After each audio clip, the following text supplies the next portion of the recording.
Ladies and gentlemen, welcome to the Speakeasy, sophisticated sports talk with the best in the game. I'm the man behind the bar, Care Bear Kieran, joined with the best in the game on this beautiful Wednesday. How we doing today, fellas? Hey, I just got a fresh cut, so your boy is doing fantastic. The goatee is going to stay. It's going to stay. Yeah. I'm glad to be here. A lot of good sports news today. Yeah, they were calling you Box Afro Man in the chat yesterday. Okay. No, they weren't. They definitely were. I can bring the Charmin picture back. Okay, all right. We can bring the Charmin picture back immediately. Don't think I can. We ain't got to do all that. We ain't got to do all of that today. We have Emmanuel Acho in the building. You know, the creator of this show. We're also joined again one more time by TJ. Let's get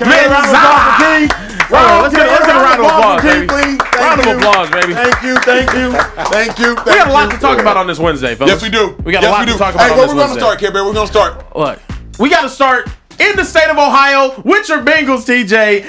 Y'all have a starting quarterback for this week, and his name is not Jake Browning. His name is Joe Flacco.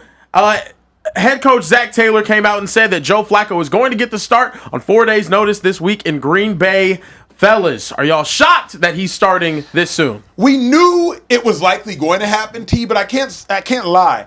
I'm pretty shocked that Joe Flacco on 4 days' notice, after being as bad as he was in Cleveland, is going to go start in Cincy, and Cincinnati fans are actually excited about it. Like, I can't act super surprised because yesterday there were hints, there were murmurs of all this happening. But the fact that Zach Taylor said the backup quarterback in Cleveland is better than anything we have in our building, better than anything we can acquire in any other building, that to me is shocking. Like, are the Bengals that desperate that they got to start him right away? That's shocking a little bit. It's also shocking that they put my boy on coach, man. They ain't even flying out first class. But hey, it's another story. It's another conversation. Yeah, they put my dog in economy. They got Joe Flacco flying economy. And Joe 6'6". Joe, a big dude. But for clarity, he's probably made $180 million in his NFL career, and they got him flying coach. I mean, and it's only a 45-minute flight. But hey, I'll say this. You don't make a trade for Flacco and not play him right away. Because if Jake Browning plays well, now you're in a dilemma. Do we keep Jake in there? Do we go with Joe? Joe's a pro. Mm-hmm. We talked about this yesterday. He going to understand the plays. Mm-hmm. It's just going to be a different language. Yeah. The hardest part will be the 2 minute and just giving guys hand signals. Mm-hmm. That for me, when What do you mean by that? Break that down real quick. So you may line up and the play may be called. You got offer press coverage, whatever it is. It's Jamar T, whoever it is. You know, we get something like this, like hang loose. Fade. It's a 9-stop. If they pressed us, it was a fade. Yep. You might have certain things that could be a slant, but somewhere else it's a different route. You may have a number system. Got you. So where you give him that. That can be a 2. Or that can be a 7. Anything pointed down, you add 5. Uh-huh. And so you just don't know none of these things. And it's going to be too hard to say, hey, we going to do this on the go. Because now the receivers, they've had hand signals with Joe and now Jake. That part is going to be hard. But, I'm rolling with Joe. You have to. Should the Bengals have any sort of expectations for Joe? Like, because realistically speaking, y'all are just trying to tread water until Joe Burrow can come back. Should Bengals fans legitimately have hope, or are you just like, at least it's not going to be as ugly as it was with Jake Browning? I'm going to say this. If they protect Joe Flacco, he going to go to work. If we can protect Joe Flacco, he going to go to work because the confidence that he will have knowing he got 2 of the best receivers out there and a really good tight end. Yep. That's going to give him confidence. You see one-on-one, guarantee the Packers ain't going to play us man-to-man. Mm-hmm. Guarantee they not. They going to zone him up and hope the pass rush can get there and they can kind of confuse him. They not going to play us man-to-man because if they do, we going to kill him. Yeah. And so protect Joe Flacco, we got a ball game. I got a call today from an anonymous person. I'll keep them anonymous. Former NFL first-round pick, top 3 pick overall, black quarterback. And he called me and said, Acho, I need you to discuss something. I said, what's up? He said, how come they went after Joe Flacco, but not Russell Wilson, not Jameis Winston? If you're a Bengals fan, did that raise your eyes at all? It's like, wait a second. Joe Flacco we know is bad. The last 2 years of football suggest that Joe Flacco's bad. Russell Wilson at least has shown you A-plus game in the last 4 weeks of the NFL season against the Dallas Cowboys. He threw for a career-high 400-plus yards. Why not go after Russell Wilson? Why not go after Jameis Winston? Do you read anything into that anonymous phone call that I received, or are you just like, I trust Joe Flacco more? Like, break that down. All right. Me personally. Yep. I wouldn't have mind Jameis Winston. Mm-hmm. I would take Jameis Winston over Joe Flacco. That's just me. Because Jameis is mobile. Mm-hmm. He gonna get out. He may throw it to the other team, but he damn sure gonna throw it to us also. And so, Russell Wilson, I'm taking Joe Flacco over Russell Wilson. Really? I am, because I feel like if you protect Joe Flacco, he's going to get the ball there. I felt like the game that Russell Wilson had against the Cowboys, Malik Neighbors and his receivers were making great plays, and the Cowboys were just playing terrible defense. Fair. And there's nothing against Russell Wilson. I want a guy that's mobile. Is it still, let me ask you this, because the dude who called me, Care Bear, essentially was getting at it's a good old boys league. Like, how the hell does Joe Flacco get a job before Jameis Winston? And Joe Flacco, he's been convicted of sucking. Could it be? Like, yeah, he's convicted. He's guilty. He's guilty. He sucks. Could it be that the New York Giants didn't want to trade Jameis Winston? You telling me the Giants wouldn't want to give up their number 3 over the Browns giving up their number 2? I mean, is that possible? Because if I'm the Bengals, I would prefer Jameis Winston because I know we do have a hard time protecting. Yeah. And I know Jameis, I don't care about the turnovers, because if you give Jameis Winston, Jamar Chase, and T. Higgins, it's an easier ball game for him. It's easier. It's easier out there for him. That's me. Give me Jameis Winston over all of them. Yeah, to me, I thought Jameis Winston would have been the guy to get brought in, whether it was there or maybe even on his former team, the Browns, if they needed a quarterback with some sort of veteran presence. It is kind of confusing. It's very confusing.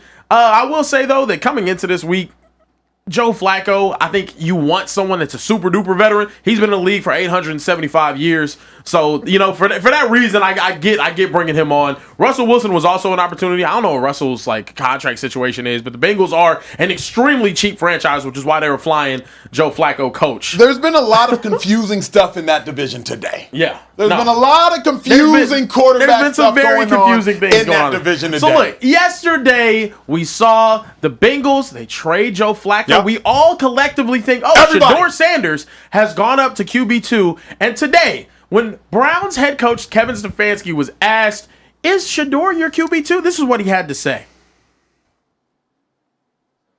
Oh, hold up. Got to get the volume going. Here we go. All right. Sorry. Turn it up. We got it?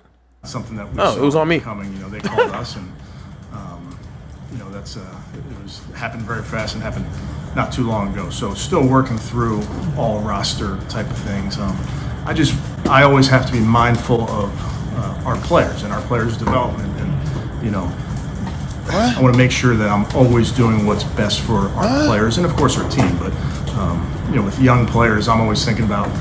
Last week, making the change to Dylan, you have to think long and hard about that, because these are young players that you're so invested in. I'm tired. You have to think long and hard about the backup quarterback position? Bro, regardless of how you feel about Shedeur Sanders, at this point, you got to feel bad for Shedeur Sanders. In what world can you make such a simple question so complicated? Shedeur Sanders should be the backup, period. Bailey Zappi, who Kevin Stefanski is currently trying to figure out if he's going to be the number 2, you've seen him play in Cleveland before. He started Week 18 last year against the Baltimore Ravens. The Browns lost 35-10. Bailey Zappi had a touchdown and 2 picks. And y'all didn't choose to sign him. So the Chiefs signed him, and then the Chiefs cut him August 28th, and then y'all re-signed him. But you already knew what you felt about Bailey Zappi, because at the end of the season last year, you let him go. So clearly you didn't want him that bad. And now that it's time for Shedeur to get a turn, you're like, this Bailey Zappi dude, we got to see what we feel about him. You saw him. He was bad.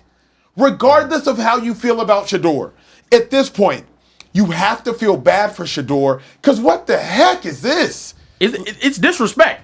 It's disrespect, in my opinion. You played this game. You went out, said that he was QB3 after you benched Joe Flacco. Then you end up trading Joe Flacco, and now you still won't commit to him being QB2. It's ridiculous. It's absolutely ridiculous. TJ, what you think? Kevin Stefanski full of shit. Oh, wow. He full of shit. That's the type of coach that. Hold on. Those are takes we need in the speakeasy. Like those right there. Hold on. no. You got to run it back. Those are the type of takes that we need in the speakeasy. Go ahead, sir. Go ahead. Like, you talk about instilling confidence into your players. How you think that makes Shedeur feel? I don't know who the backup is. Yeah. You got to be kidding me.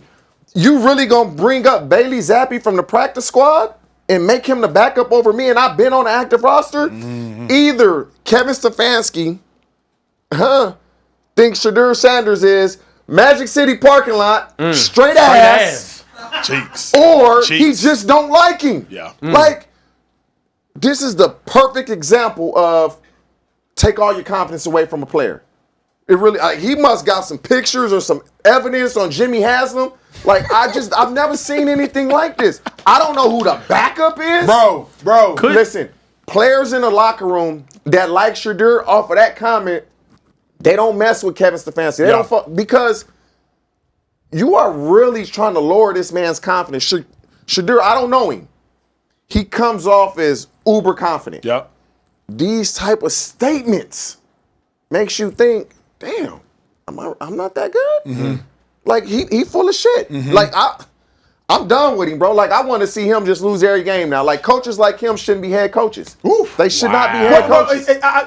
And it's not just about Shedeur, though, Acho. It's not just about Shedeur.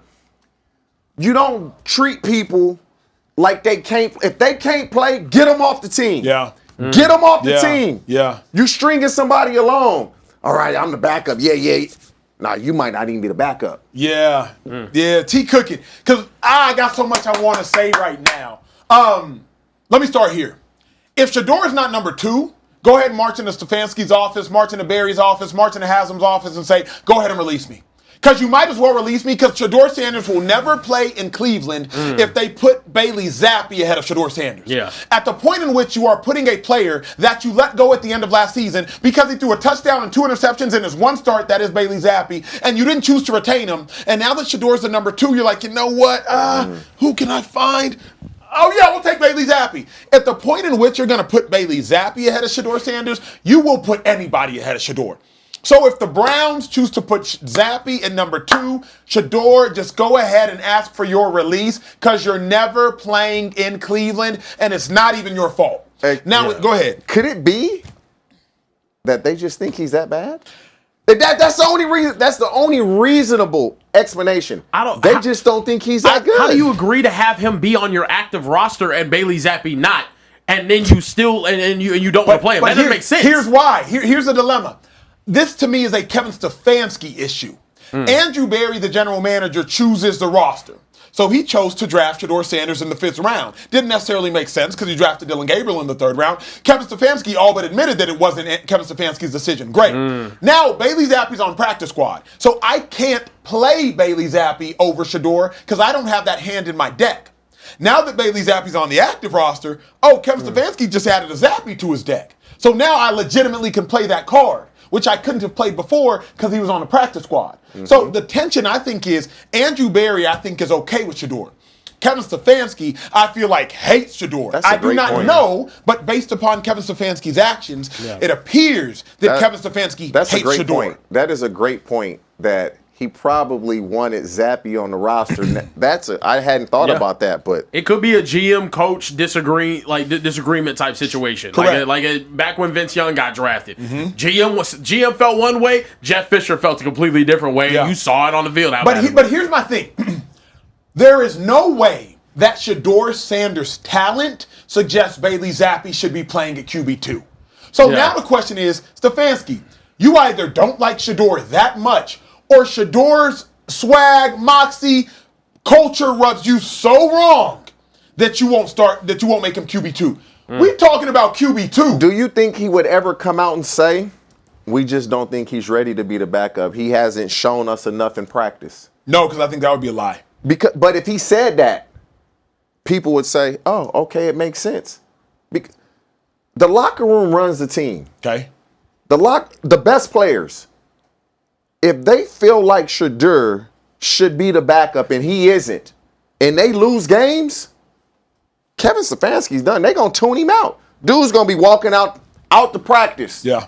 2-3 minutes late. Yeah. In the meetings right as it's starting. What you gonna do to him? I've been on teams. Hi, you want to play these games? What you gonna do to me? Find me, I don't care. I wasn't doing that because I need my money. But some dudes, man, they walking out to practice when they want. They leaving practice when they want. They walking in the meetings when they want. Because they don't fuck with the coach because of decisions like this. Now, I'm not saying that's going to happen because I don't know how they feel about Shedeur. But he needs to just be transparent. Here's what TJ said, which I think we skated over, and that's all me, is Kevin Stefanski is doing this word that I don't want to utter because it's super overused in 2025. He's gaslighting Shedeur. You know what I mean? Yep. Like, you making 100% Shedeur feel crazy. Yeah.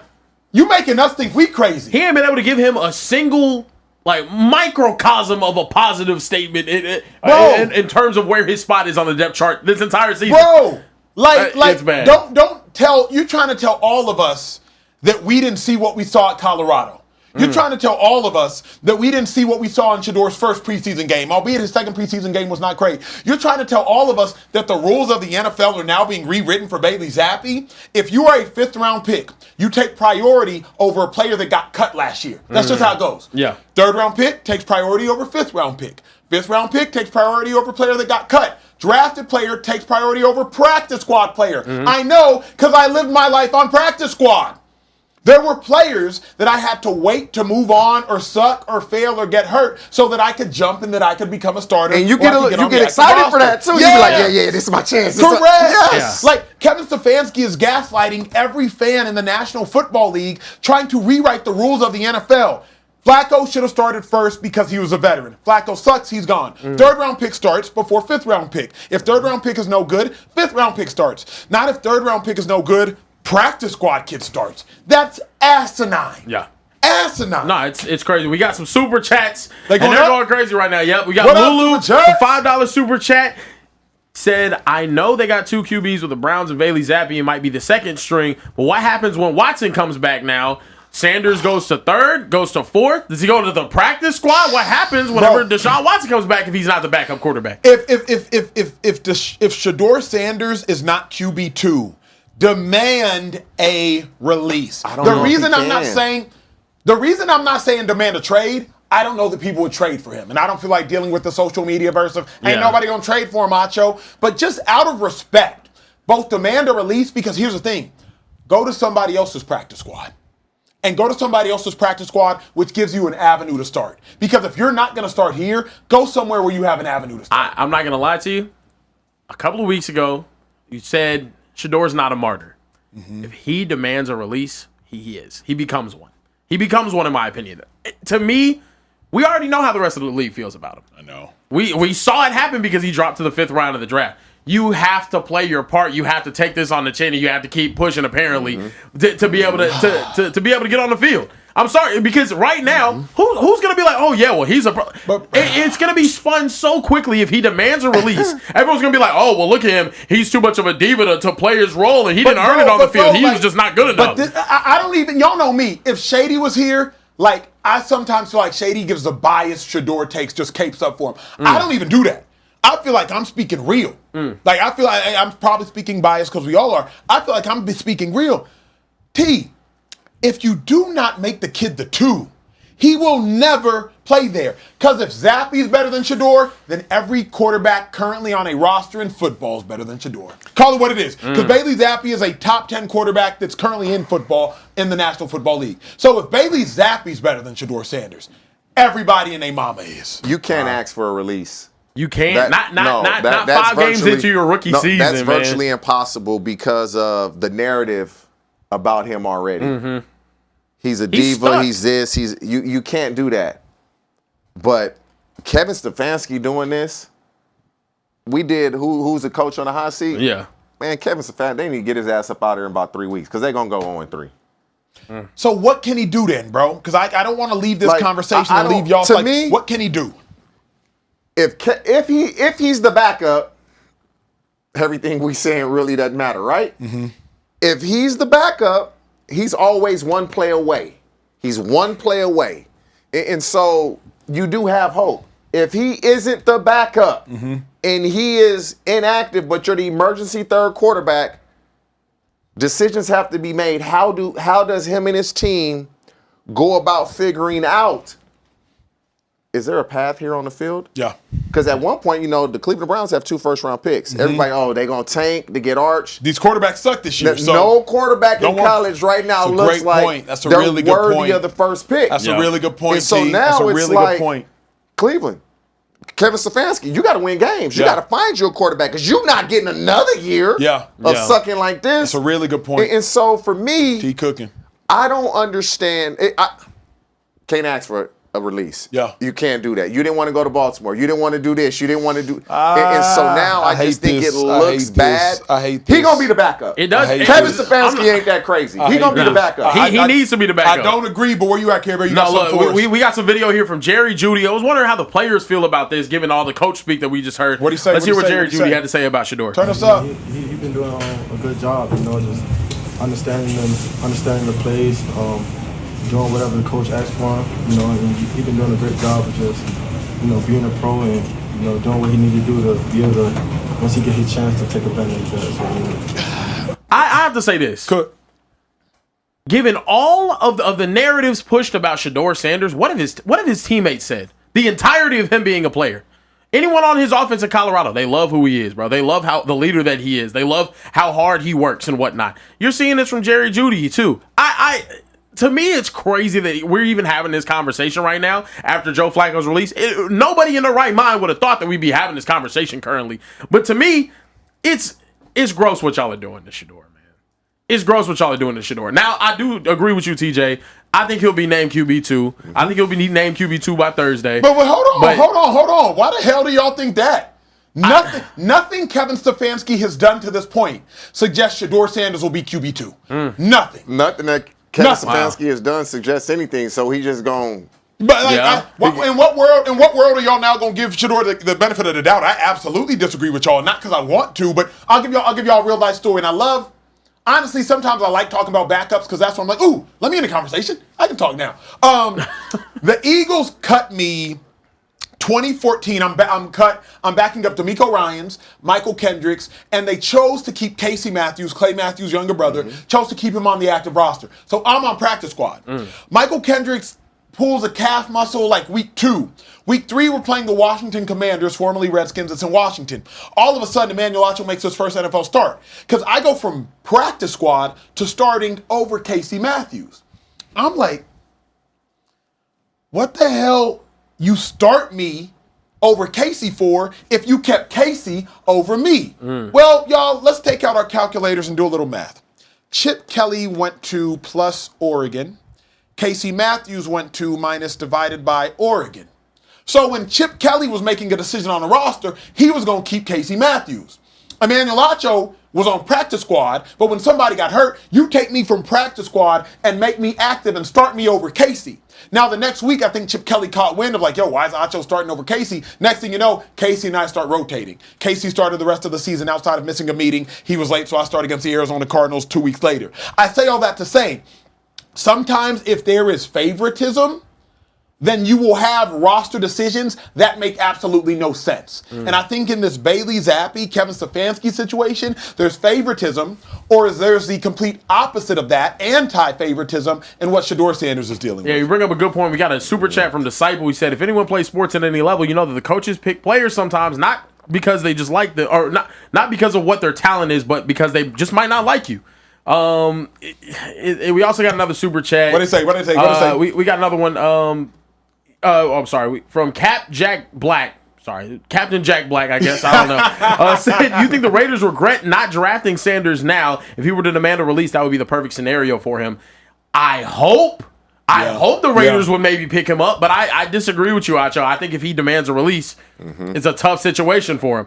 We got another one from Lulu who said, do you think that for Sanders, everything that's happened leading up to the draft and the whole process killed it for him? Yes. Here's where I'm torn. I've heard so many things about everything that happened with Shedeur that a lot of this is Shedeur's fault. But what I would hope is that there would be some grace because the kid's 22, 23. You know what I'm saying? Like, Shedeur should have thrown at the NFL Combine. Like, Shedeur has not been perfect throughout this process. Shedeur should not have mimed at the locker. He has not been perfect throughout this process. Shedeur Sanders, I saw him on an off day, like, why aren't you working out at the Browns facility? It's just some weird stuff. He hasn't been perfect throughout this process, but neither is Cam Ward. You know what I mean? Like, a lot of quarterbacks aren't perfect throughout this process. I just wish there was more grace for him, because if you don't make him the number 2, and I'm done with it, I know we've been here for a while. If you don't make him the number 2, that's just painful. That's painful to the self-esteem of a young QB, bro. Oh, that's gonna kill his confidence. He'll never say it, but that's gonna kill his confidence. 100% it will. Yeah. I'm the backup, but I'm not the backup. I got you. He'll go in there and be quiet. He won't be himself. Correct. Be walking around with bad body language, Yeah. kind of disappointed. And then the next day, it is what it is. You got to snap back into it. But they'll know. It just... Bro, you know what? Sorry. You know when somebody's setting you up to fail? That's what's going on. It's like when you want your girl to break up with you. You feel me? We all been here. You want your girl to break up with you, and so you just start treating her terribly. Dude, terribly, knowing that, like, I'm not going to say it, but I'm going to treat you so bad that eventually you'll break. I'm going to stop calling you. No good morning text, no good night text, no I miss yous. The flowers, they not getting sent no more. You just act annoyed every time they talk to you. You treat them so bad that eventually they'll break and they'll be like, I can't do this anymore. That's what the Browns are doing with Shedeur. Like, they're treating him so bad that hopefully he'll just break. And he'll just be like, you know what? I want out. I'm done. They are trying to break Shedeur Sanders like a wild horse. They are, in my opinion, this is what we had a conversation last week with Shady about conformity. They are trying to get him to conform to what typical NFL quarterbacks that are drafted in a 5th round position are going to do. Does anyone in this room think that he's a 5th round talent? But how do we know? How do we know he hasn't conformed? How do we know? Like, he is who he is, the way he speaks, the way he carries himself.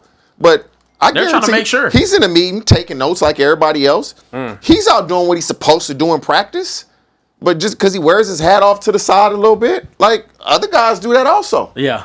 To me, it's very simple. Kevin Stefanski, either you like him as a person or you don't, because it seems personal. And he'll always say it does seem personal. He'll always say it isn't. But this is why certain players don't fuck with their coaches because they're dishonest. Yeah. I had one coach that was honest with me. Still talk to him to this day, position coach. Because when you're the head coach, you're really making the decision about the quarterback. Andrew Berry, Jimmy Haslam, they're going to step in. Sure, they're going to be the backup. I agree they should. We also got some super chats before we move on. From Doggy Bone, $20 super chat says Shedeur is the only recent quarterback to throw to throw for 20 points against the Panthers team. With the second team, DG played against the Eagles and scored 0 points in the air. They scored on kicks and run TDs, and then he threw a pick 6 and a fumble. We also got another one. Dragon the Ambassador, $10 super chat. He said QB2 is one play away. If Shedeur is not ready to run Stefanski's system, it looks like BS. I It's don't BS. know. But Bailey Zappi is. BS. But Bailey Zappi is. BS. He ain't even been there as long. Here's my thing. Zappy was there last year, so I'll say that. That's not why I'm saying it's BS. It's BS because you can go run the system as a backup.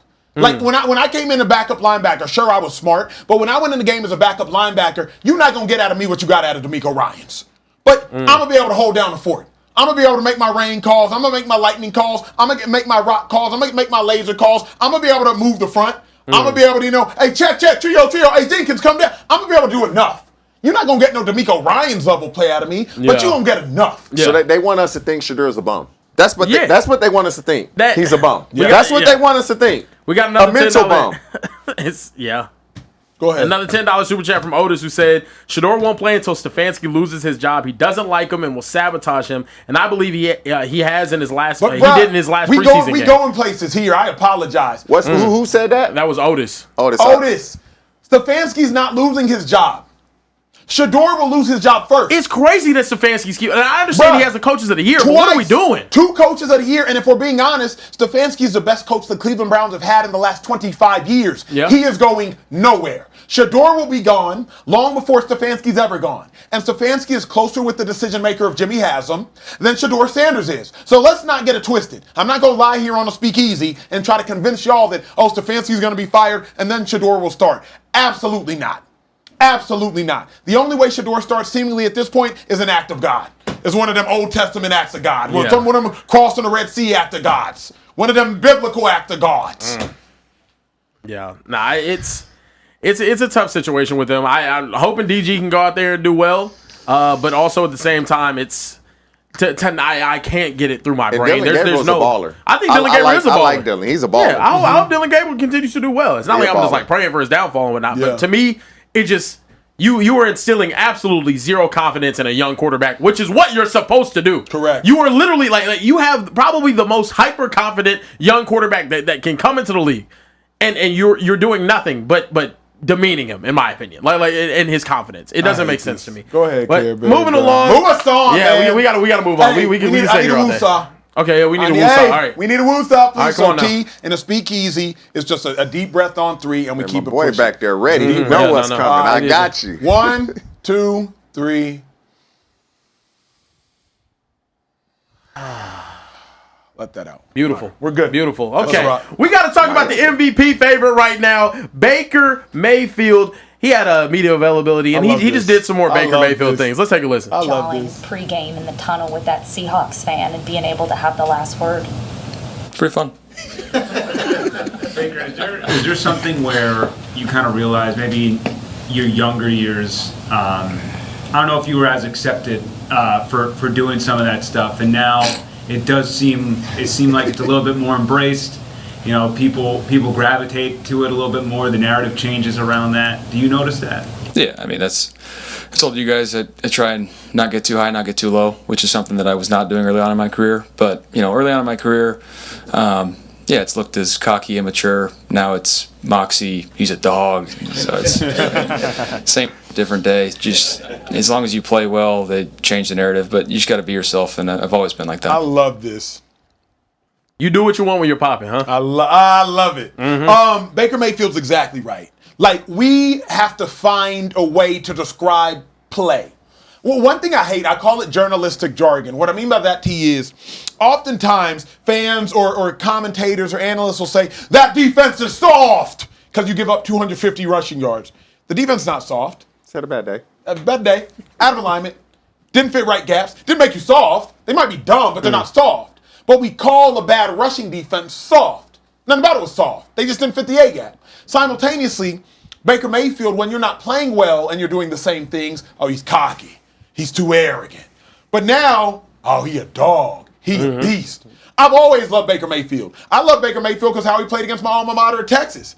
Baker, a different type of killer. Y'all got to remember Baker's upbringing. Baker Mayfield grew up 15 minutes from Austin, Texas, didn't get offered by UT, walks on at Texas Tech, leaves Texas Tech because he was going to have to be in a quarterback competition, I believe, with Davis Webb, leaves Tech, goes to Oklahoma, beats out the quarterback at Oklahoma, wins the Heisman, #1 overall pick, joins the Cleveland Browns team that was 1-31 in their previous 2 seasons, leads the Browns to the first playoff win and first playoff appearance in 10 years and 25 years, respectively. Baker Mayfield has always been a killer.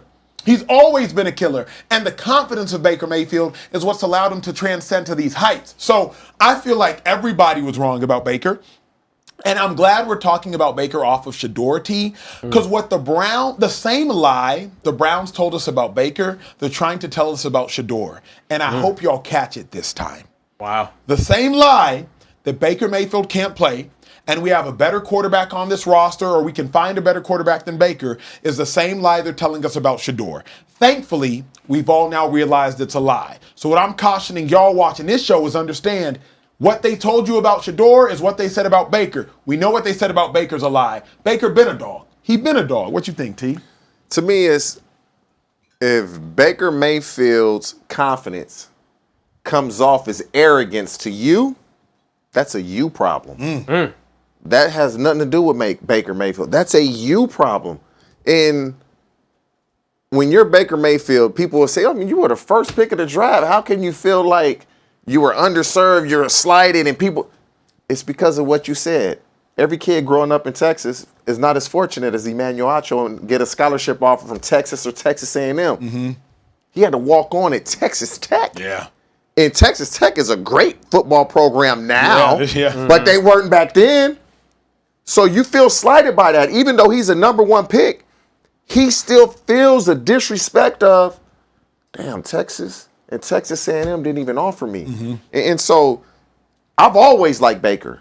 And when you see Baker leave Cleveland and then go to Carolina and go to the Rams and now in Tampa Bay and have the type of success that he's had, it makes the Cleveland Browns look like, do y'all even know what y'all doing? Yeah. Do you guys know what y'all doing? So I love Baker Mayfield, and I never had a problem with him being who he is. But media, we in the media, because we're media now, we can spin a narrative and make it be this. Keep being you because now you're winning. They love you. He gonna win MVP if he stay healthy. Yeah, I'll say this about that too with Baker. Bad teams are bad teams for a reason. Bad coaches are bad coaches for a reason. If you're playing for the Browns and for the Panthers, chances are you're going to look a whole lot different playing for the Rams or the Buccaneers now. I mean, it's just completely different. Baker's been an absolute dog. And like I said, I have no reason to like the guy. But You know what's crazy though is I said this yesterday. I didn't get y'all's response. Baker Mayfield, I would be surprised if he doesn't win a Super Bowl. Reason being the way that offense is dialed up and the way Baker's playing quarterback. Now, defense, I can't speak to that. I think Colin Cowherd coined the term Baker Mayfield being quarterbacks being confetti guys. Can you see confetti dropping down on a quarterback on a Super Bowl? Baker Mayfield, to me, at this point, looks like a confetti guy. I'd be surprised if they won a Super Bowl. Really? I would. Okay, then I answer this. I would. Because winning a Super Bowl has so much to do with other talent. Is Baker Mayfield a confetti guy? Can you see him winning a Super Bowl? If Baker Mayfield is surrounded by talent and on both sides of the ball, yes. When I look around the NFL, I just see so many teams that I feel are better. And could they beat them when it mattered? I don't think so. I don't see them being able to beat the Green Bay Packers when it matters, the Rams when it matters, the Eagles when it matters. Of Baker? It's not because of Baker. It's the team. Got it. So Baker himself, you think is good enough at this point in time? Yeah. Okay. The way Baker is playing in the last 3 minutes of games. Yeah. No lie. When the Bucs get the ball and it's more than a minute left, I'm like, oh, they winning the game. That's the type of confidence I have in Baker Mayfield now. Like, oh, a minute, one timeout, they're gonna win. Let me push back on something, and you're a wide receiver because you said Baker Mayfield is surrounded by talent, but there comes a point in time where we have to say, maybe Baker Mayfield makes those around him more talented. Emeka Buka, top flight receiver right now in the league already. He was never the number one receiver on his own college team. It was Olave, followed by Marvin Harrison Jr., followed by Jeremiah Smith. He was always the number two. Go back and fact check me, please. Fact check me. If it wasn't Olave, whoever was ahead of Marvin Harrison Jr. Garrett Wilson. Yes. Yeah. There it is. It was Garrett Wilson, Olave and co., then Marvin Harrison, then Jeremiah Smith. Emeka Buka was never the number one receiver on his college team. He goes to the league with Baker, and all of a sudden, he looks like a bona fide number one NFL wide receiver. I'm giving that credit to Baker. You know why, though? Mike Evans is hurt. Chris Godwin is coming off an injury, so he's not even 100% yet. Yep. He was forced into that role. Emeka Buka, he went back to school his senior year because he wasn't going to be a first-round pick. So he comes back, has a great season, and he was a surprise first-round pick to many. Some thought he would be a second-round pick. I just feel like, is Baker Mayfield a good quarterback? Will he make – to me, it goes hand in hand. Yeah. Because if Mike Evans and Chris Godwin aren't in Tampa Bay, I'm not so sure Baker has the success that he's had without them. And so he has really good receivers that make plays, and now he's so – like that post route he threw to Buka. It was a perfect throw. It was a perfect throw. I don't know if Baker makes that throw prior to him going to the Tampa Bay. He may not even throw that ball. He might not throw it. And now the confidence that he's gotten from playing with those guys has made him a better player also. Yeah. No, Ibuka is a dog. He's an absolute dog. I mean, he did lead Ohio State in stats last year. The chat wanted to let you know. But still, he wasn't the number one. He wasn't the number one. He wasn't the number one. Jeremiah was the number one. He's the all-time leading receiver in Ohio State history. It's crazy. But he got to play 4 years. He played those years, though. Don't get twisted. I'm not gonna lie. That might be how talented Ohio State is. But to the chat, let me correct the chat correcting me. Okay. He was not the number one. I was on the sideline of the Texas-Ohio State game, college football playoffs last year. Jahdae Barron, at number one first round pick for the Broncos, they were worried about Jeremiah Smith. Yep. I was right by the defensive back. Nobody was talking about Emeka Buga. No, not in a negative nobody. way. Yeah. It was just a stop Jeremiah Smith. Yeah, exactly. That's where the game plan does need to start with Ohio State. Speaking of teams with a good quarterback play now, let's talk about the 49ers. No practice today for Brock Purdy, Ricky Pearsall, or Jawan Jennings. Ouch. Continue to be out with injury. But the question for you guys is, Mac Jones, are they just better off with Mac Jones? Because right now, they've looked a whole lot, in my opinion, they got a little juice with Mac back there. What you got to say, TJ? Hey, it don't matter. Doesn't matter. Purdy just signed a huge deal. Mac Jones can win the next 3-4 games, throw for 350. He going to the bench. Ooh. Brock Purdy make too much money, and they just gave it to him. Wow. They just gave it to him. Yeah. And Mac Jones know that. When he do his interview, hey, I'm just doing this so Purdy gets back. He knows. But is he's playing better than Brock Purdy played, consider the circumstances of the players that he's playing with. Yeah. Last year, Brock Purdy was 1-6 against playoff teams when guys went out. Christian McCaffrey's hurt. Ayuk gets hurt. He was 1-6. Mac Jones is balling. But it doesn't matter. He's not going to be a starter. Man, he go 5-0. Win every game by 20. He going to the bench. Should the Niners feel stupid for paying Purdy what they paid him? I was always a proponent of pay the man, pay the man, pay the man. Others would argue, well, you don't need to pay him that much because Kyle Shanahan can make quarterbacks. But should the Niners feel dumb, given what Mac Jones is doing, making, I think, less than $10 million?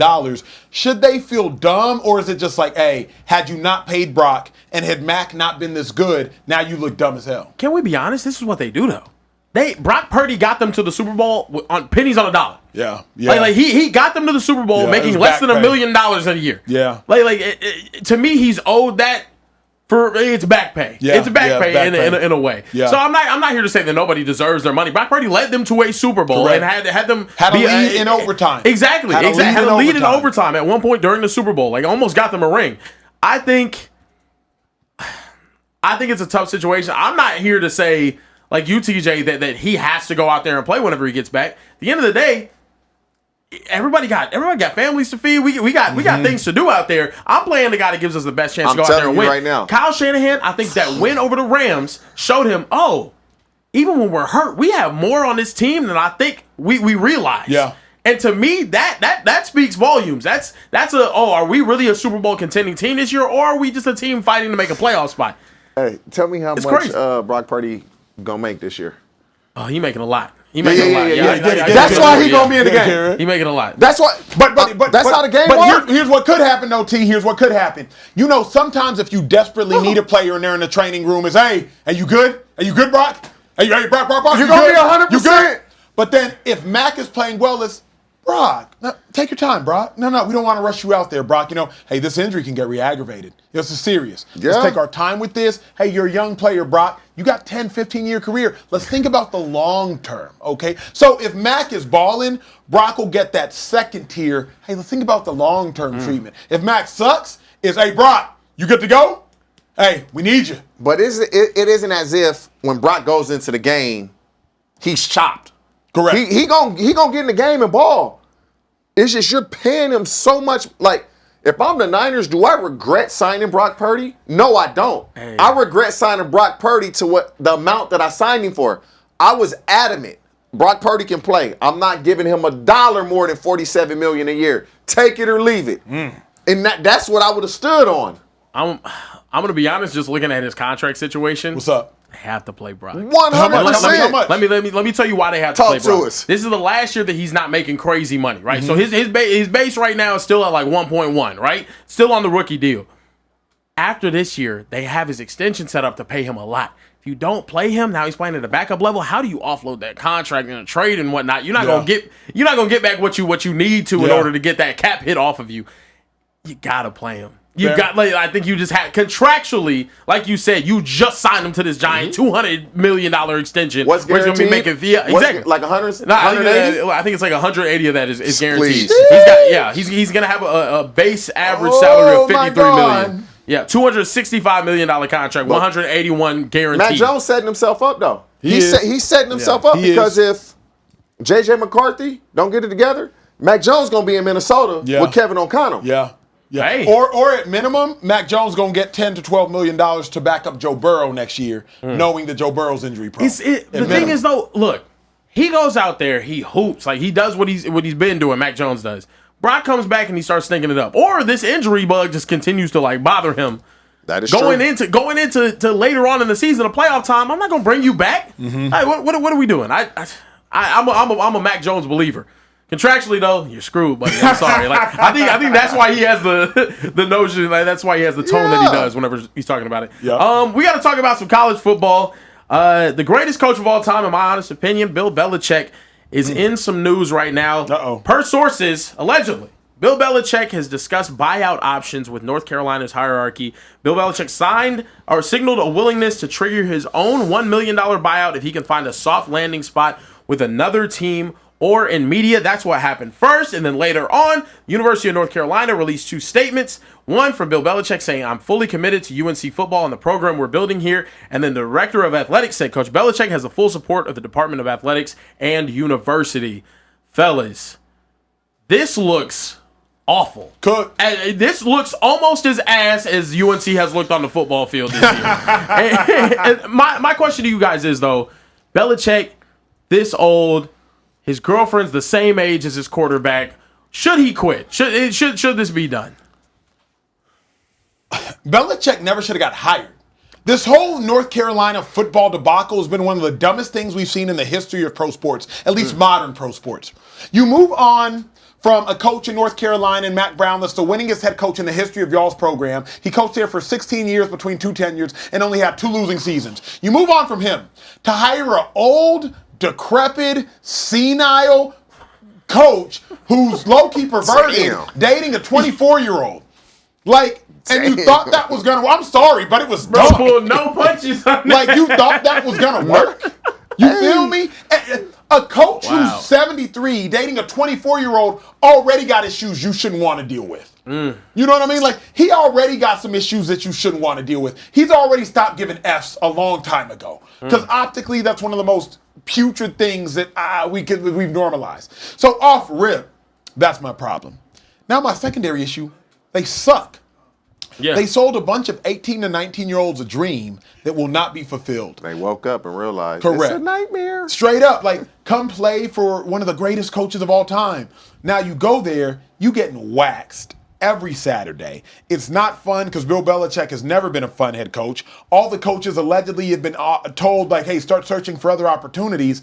And Bill Belichick, he's got 1 foot in, 1 foot out.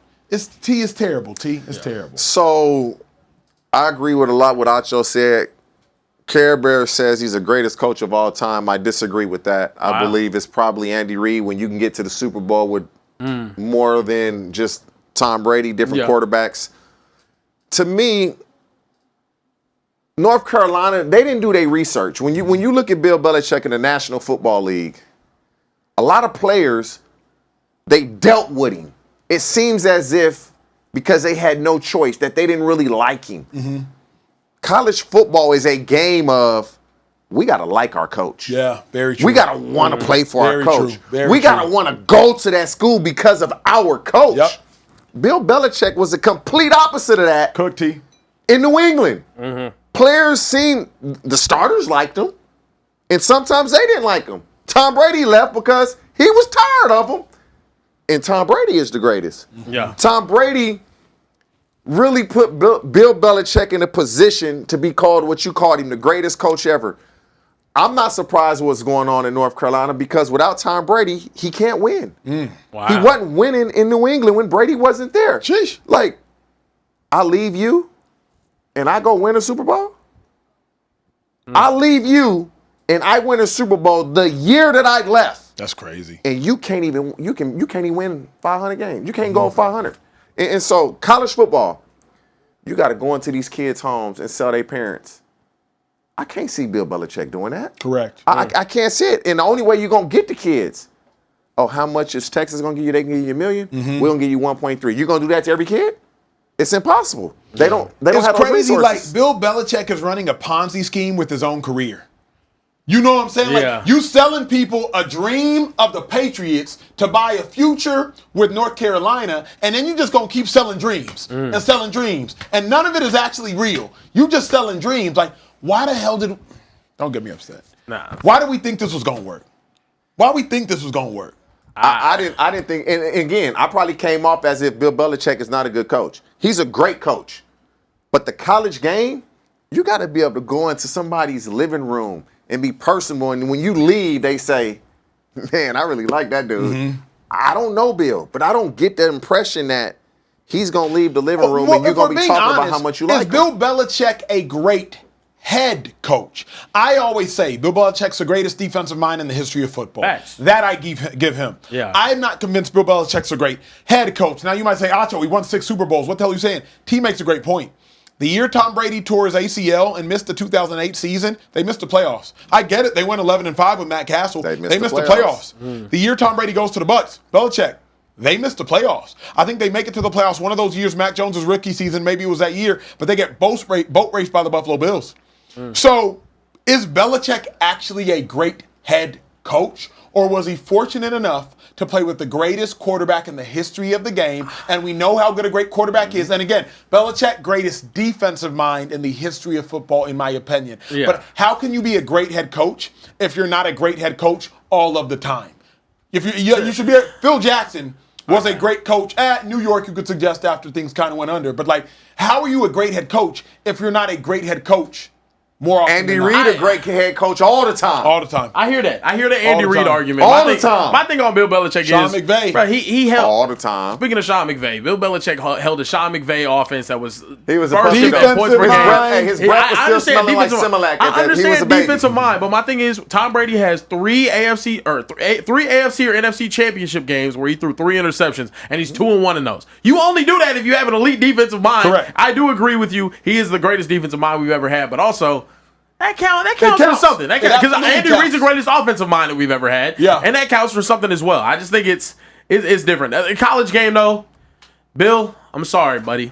You blow my mind. You're washed, brother. You're absolutely washed. Cut on the Charlie Wilson. Hey, Enjoy the cookout. Hey, you low key got to hold the tune. Oh no.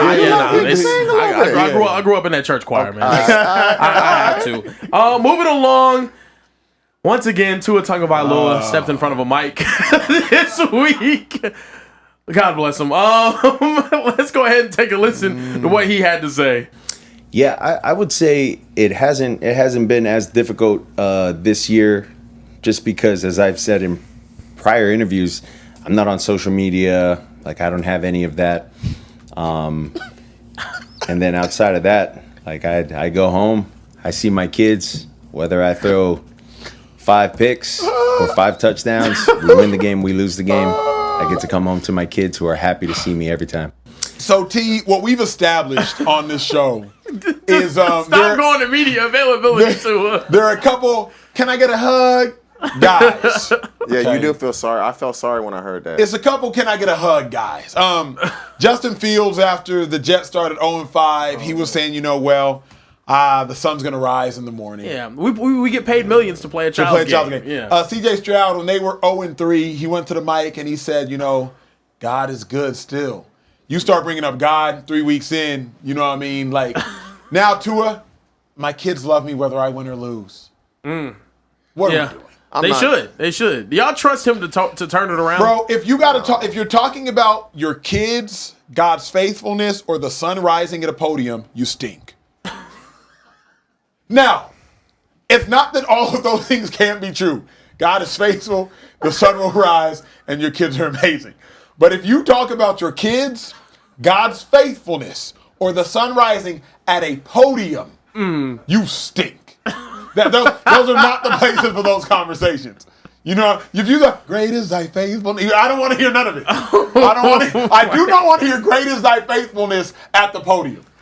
That's the last place I want to hear that. It is well with my soul, not at the podium. Funeral, yes. Podiums, no. Wow. We got way too close to it as well. They're just not a good football team, man. Terrible. They not a good football team, and I know Tua. Dude, he's such a nice dude, Great man. guy. He's such a great person.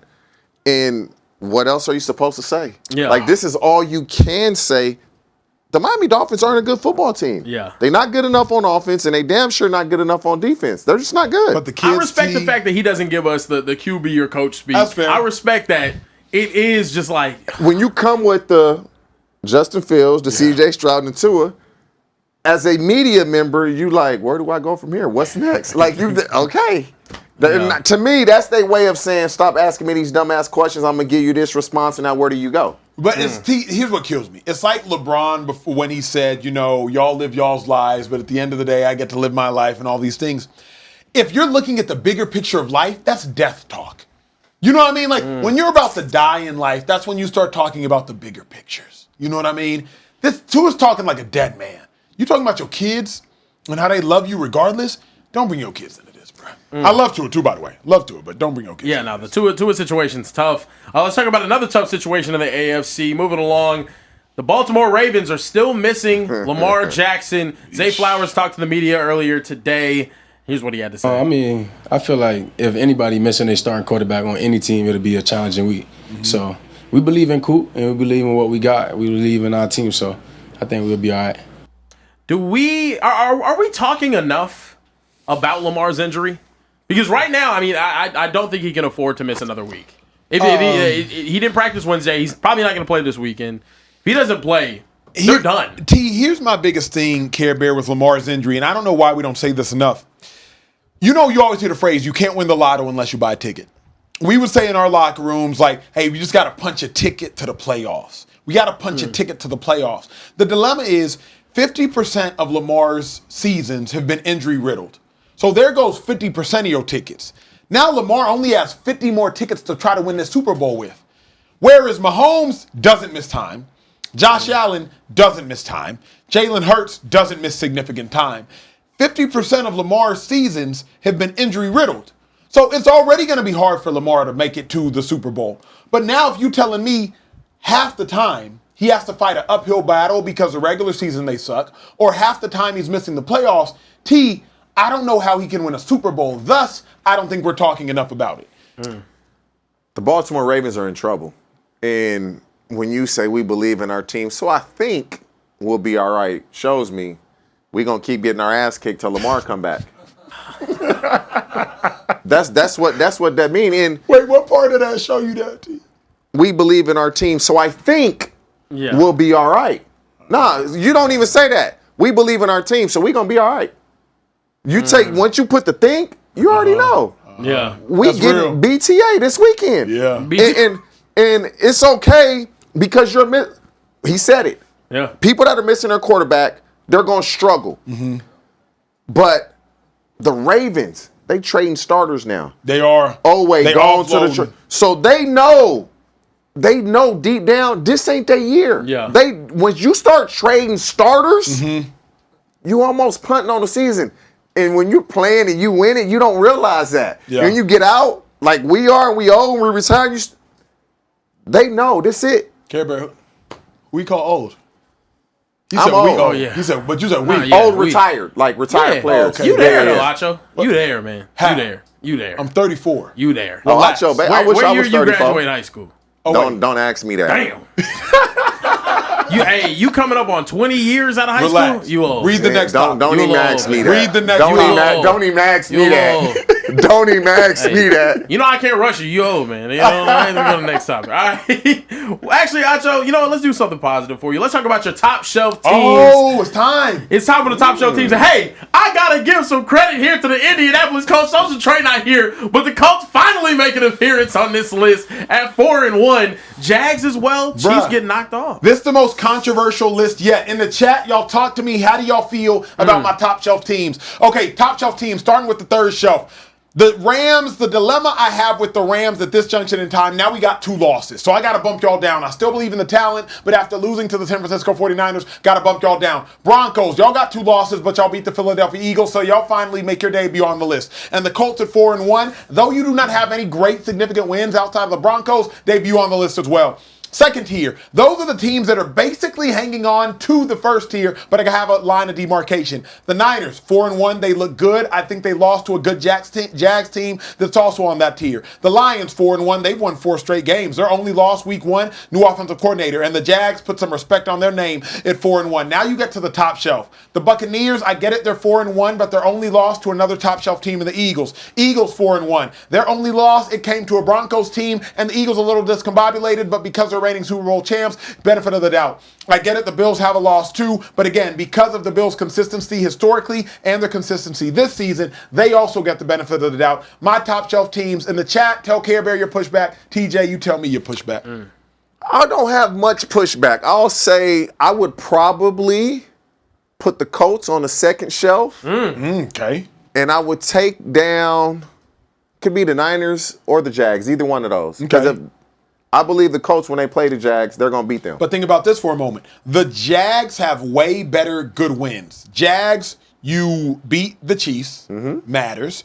The Niners, you beat the Rams, matters. Jags, you beat the Niners, matters. Colts only win, good win, against the Broncos. Remember, they lost to the Broncos, missed a 60-yard kick, penalty. That 60-yard kick, it moves to like a 48-yard kick, then they make the kick. So, like, the Colts lost the game in regulation against the Broncos. Their only good win. Then because of the penalty, they get to retry. That's why I still have the Colts on that third shelf, because I'm not convinced yet in the Colts. Even the Rams, right? They on the third shelf, and I wouldn't move them up.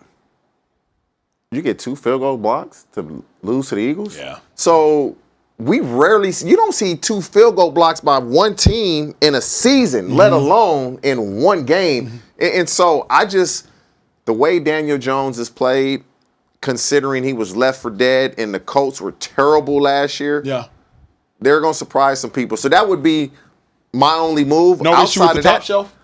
Bucks, Bills, Eagles, 2 best teams? I don't have a problem with that. Even though the Bills lost, to me it was more of they turned the ball over. They normally don't do that. I have no problem. The Bucks, we won a bunch of close games. I'd rather win them than lose them. What's chat talking about? So look, chat's talking about the Lions and the Bucks. I have to call out some hypocrisy here from you, okay? All right? We're comfortable having the Lions on the second tier sitting at 4-1. And you're saying, I'm not convinced as far as who they beat. They have beat no teams currently on the shelf, and the team that they lost to, they got smoked by, and they're not on the shelf either. Correct. The Indianapolis Colts beat a team on the shelf right now. They already have a win over someone on the shelf. I think the Colts, in my honest opinion, should be on that second tier. But let me you with me? I'm right. You with me? I'm telling you. They right there. But But wouldn't y'all say the Colts and the Broncos are dead even to me? Like, that game was basically dead even. Colts are 4-1. Broncos are 3-2. But because the Broncos beat the Eagles, that's advantage. So, like, to me, the Colts and the Broncos, they're the same team right now.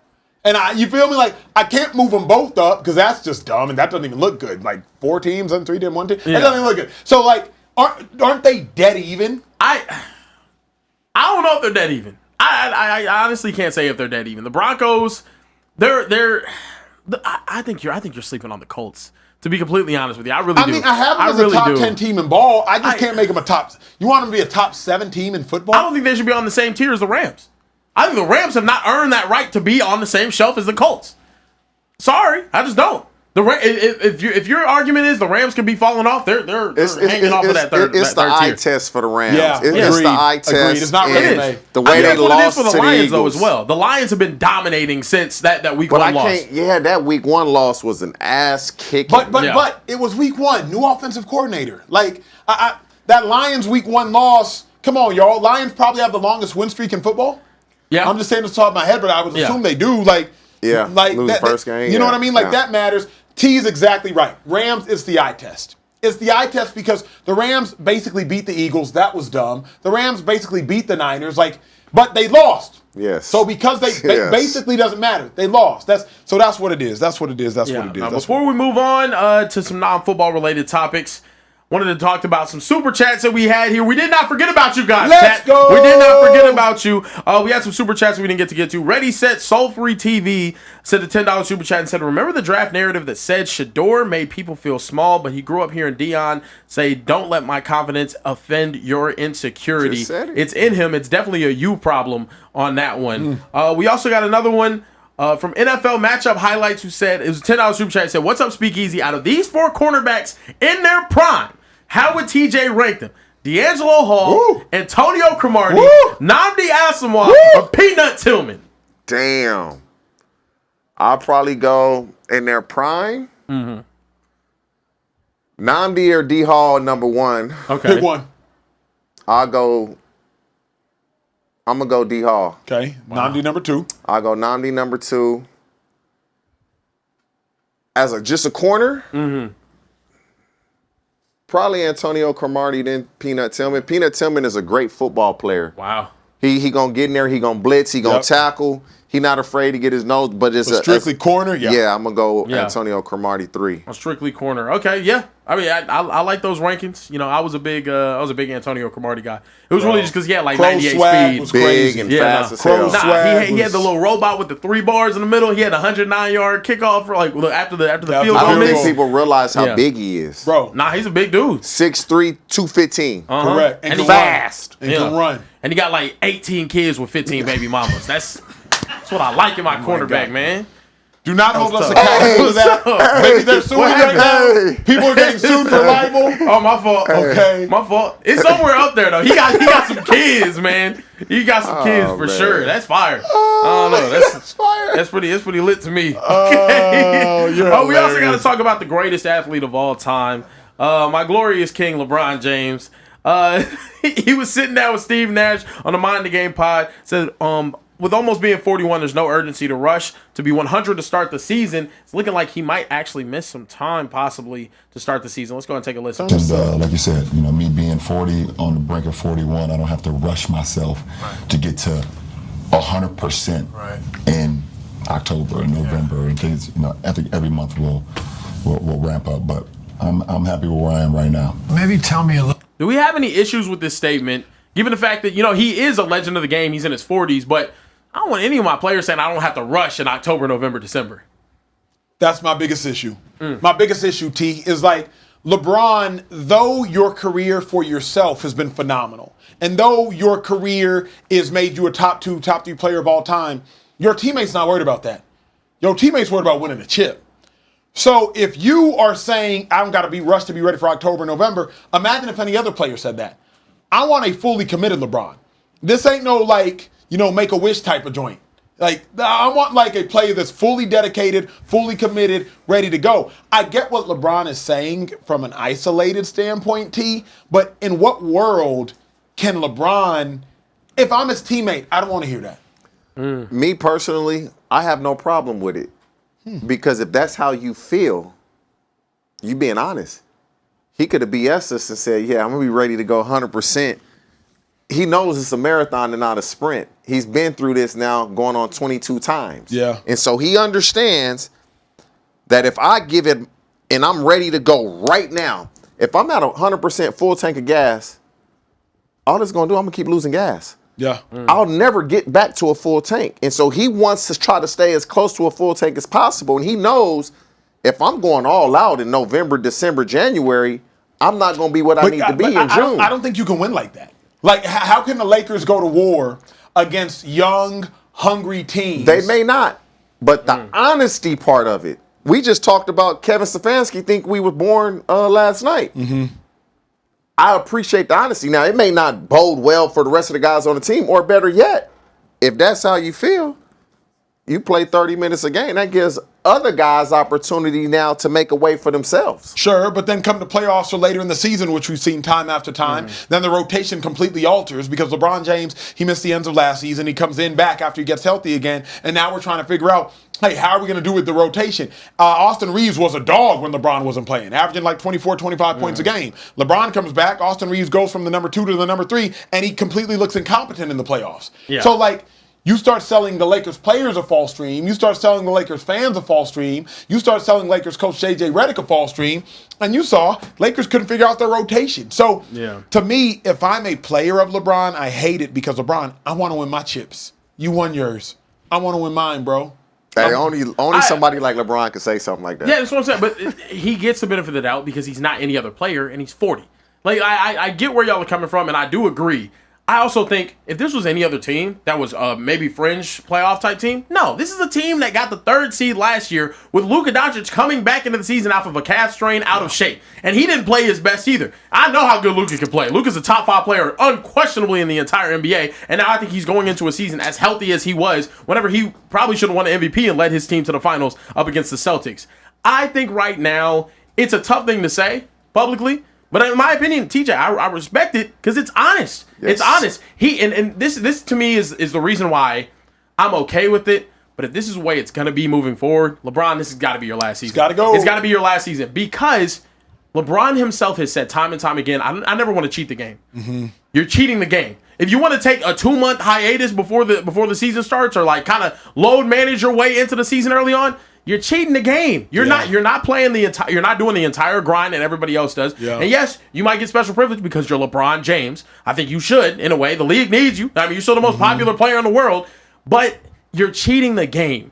And I don't like whenever players start to cheat the game. If you're playing a 50-game season and everybody else is playing an 82-game one, I'm not a fan of that. I'm just not a fan of that whatsoever. But like I said, he gets a bit of the doubt because he's our glorious king. Really someone, one of his salty haters also, man, this is just hilarious. LeBron James had the second decision announcement, and now he is being sued by a man who claims in court for fraud, deception, and misrepresentation over the second decision ad. He spent $856.66 on 2 tickets, which spiked in price amidst the speculation of retirement, and have now plummeted 80% in value.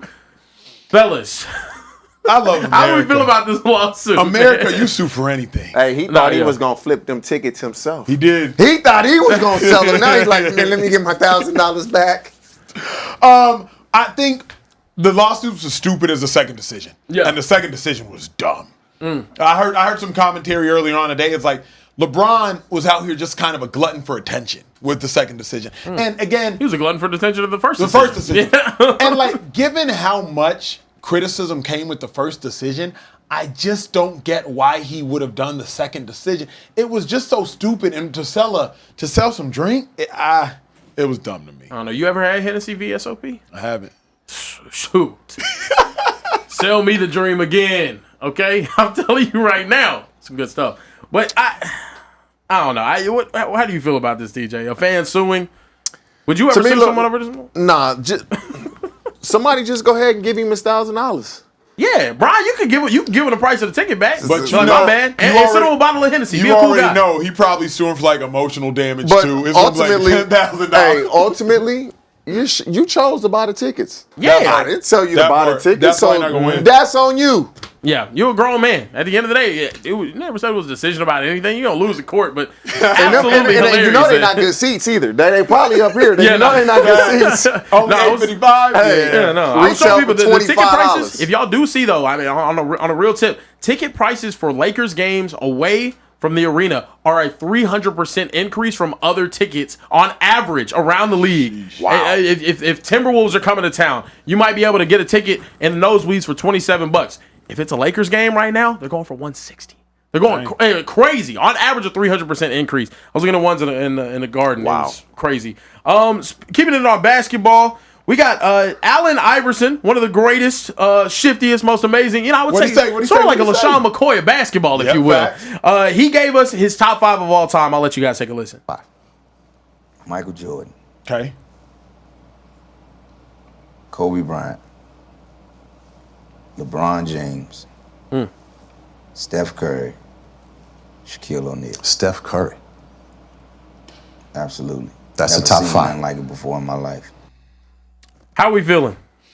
I like it, but as weird as this is going to be, I think it's a biased list because I would suggest AI played against everybody on that list.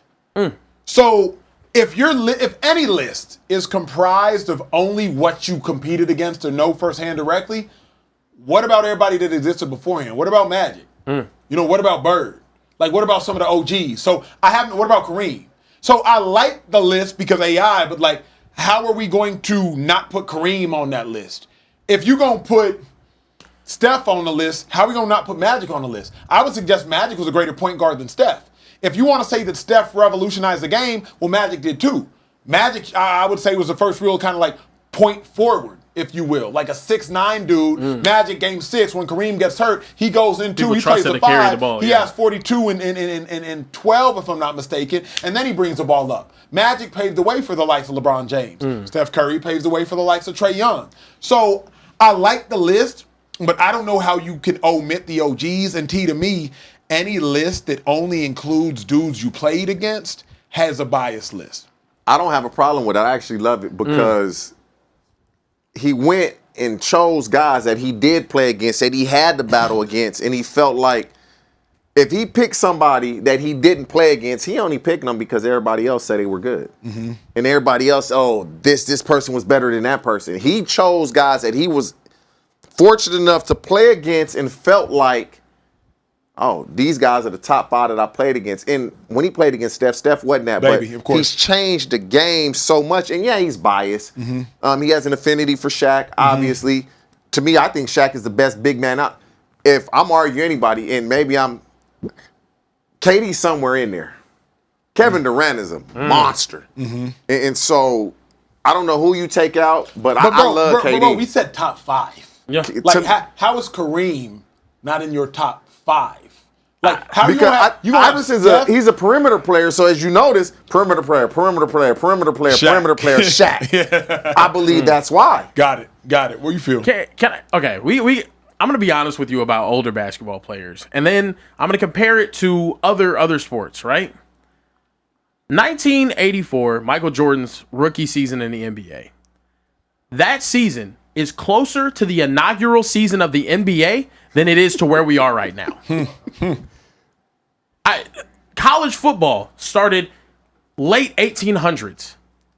Where Michael Jordan, where Kareem, for your example, where Kareem played was pre-World War I compared to where we are now. Yeah, in the college football. You get what I'm saying in the college football landscape. I think it's hard to rate those players whenever we talk about the grand scope of things. Now, are they all-time greats? Absolutely. The problem with basketball is we compare in what is, in all honesty, not that old of a sport, especially professionally.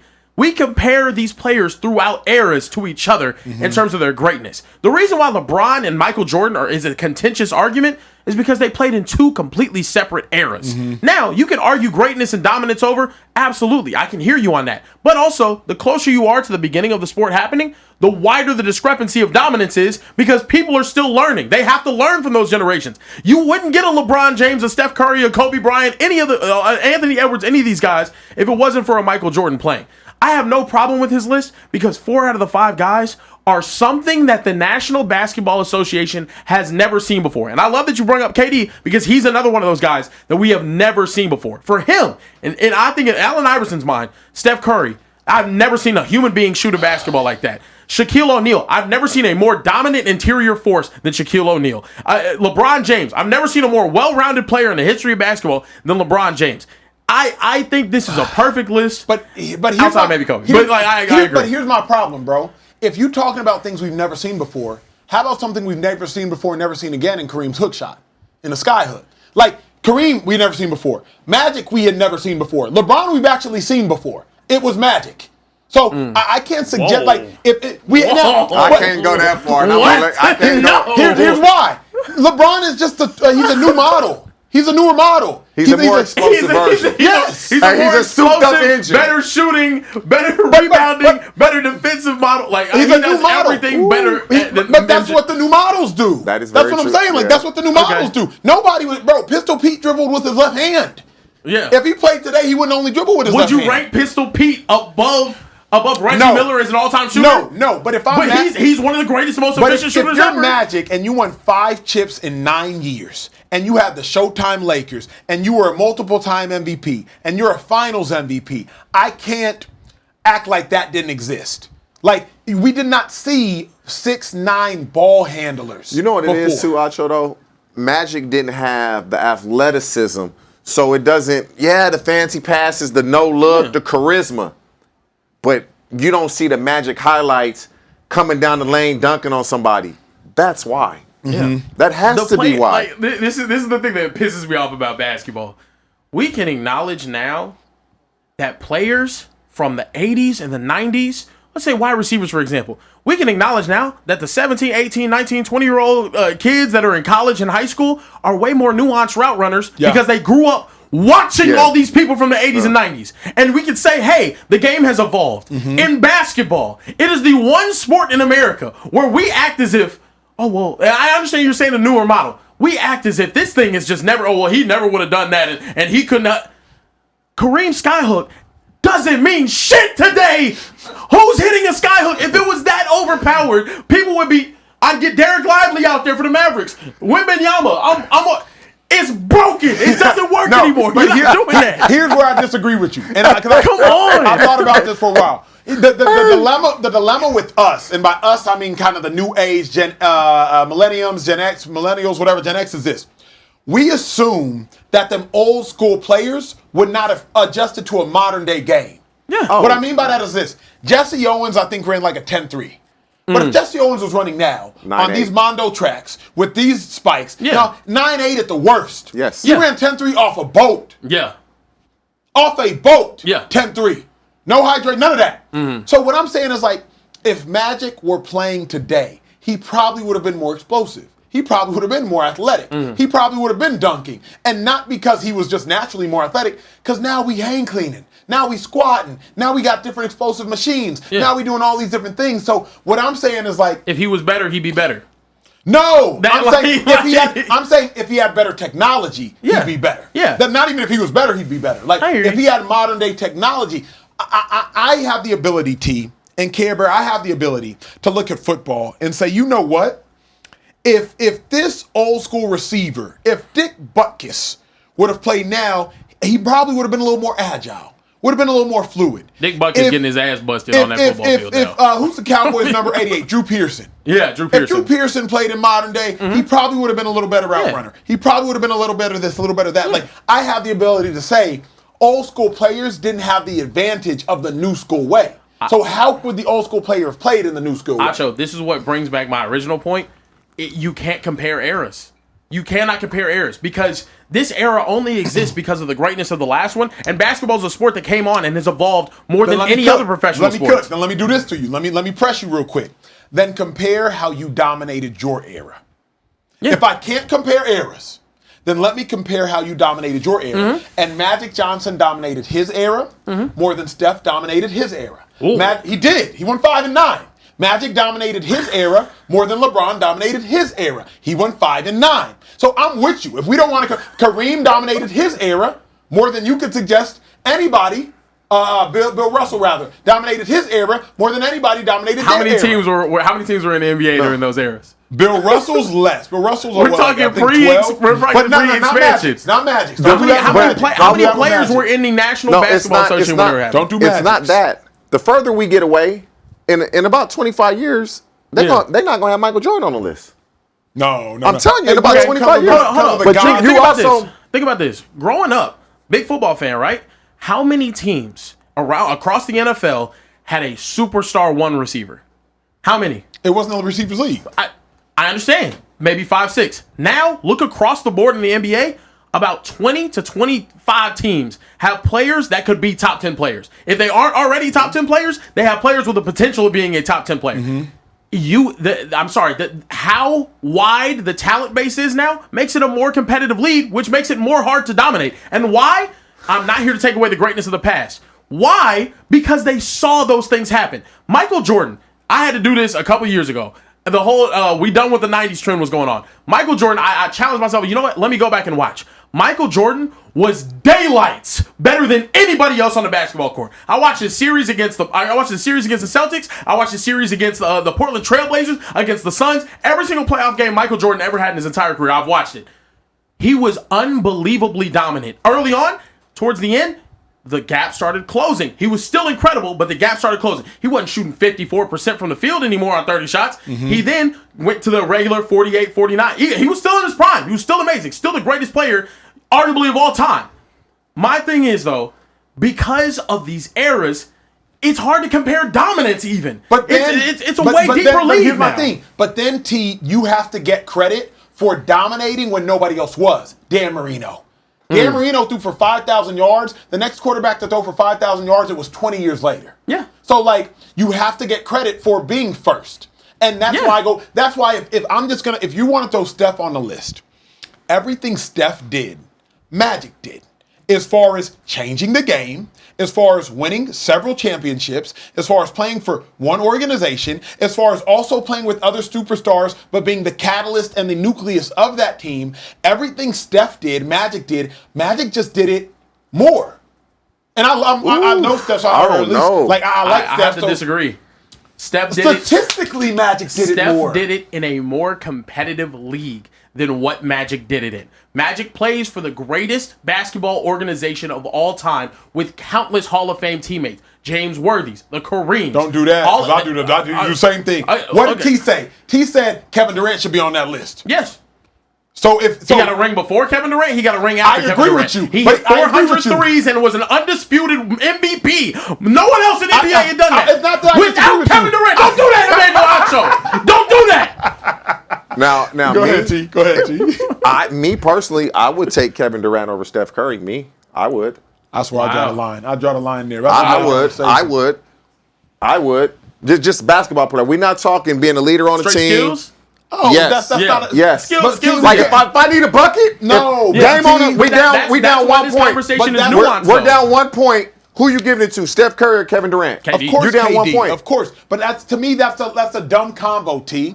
And the reason to me it's a dumb combo, that's not how sports are played, T. If you were saying 1-on-1, of course. No, but basketball's 5-on-5. Yeah, but when Steph Curry and Kevin Durant played, when they need the bucket, they went to KD. They was on the same team. Sure, but I don't want to do it. They were on the same team. They were on the same team. It's nasty, but KD was the best player. They were on the same team. That is right? a lie. I agree. That's a lie. It was not a lie. He was the best player on that team. Here's why it's a lie. Because Kevin Durant's record when he played without Steph on the same Warriors team was less than Steph Curry's record when he played without KD on the same Warriors team. Steph Curry was responsible for more points than Kevin Durant. Albeit Kevin Durant scored more points, Steph was responsible for more points when you factor in assists, etc. So point guard. What's that mean? It means he's the primary ball handler. He's the one running the plays. Other dudes jacking up more shots. Here's where I don't like this Kevin Durant was better thing is because we have to understand the humility it took for Steph Curry to say, I can do everything that you're doing, but I'm going to let you do it. Because remember, Kevin Durant has run from team to team because no other star player has that same humility. Don't think for a second Steph Curry couldn't have won chips without KD. He did. But Steph had enough humility to say, you know what, KD? I'm going to have to listen to people say you're better than me for the rest of time. But he was secure with himself, and that's why he was able to say, okay, I can take a step back. Agreed. But the factor is, I hate that now because he took a step back, we use that against him. Not literally, but y'all are saying that him taking a step back, y'all are using as proof and ammunition to say that KD was better than Steph. Hell no. Man, I think KD can score whenever he wants. And Steph can't? Steph can not like KD.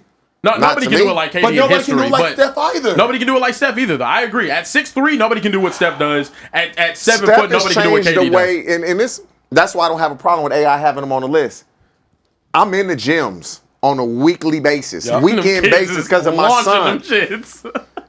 Every age group, you like, bro, you pushing the ball. What, like, everybody just want to shoot. I'm in the gym every weekend. You got 9 years old. They're not even strong enough. Everybody set a screen, just throw up a three.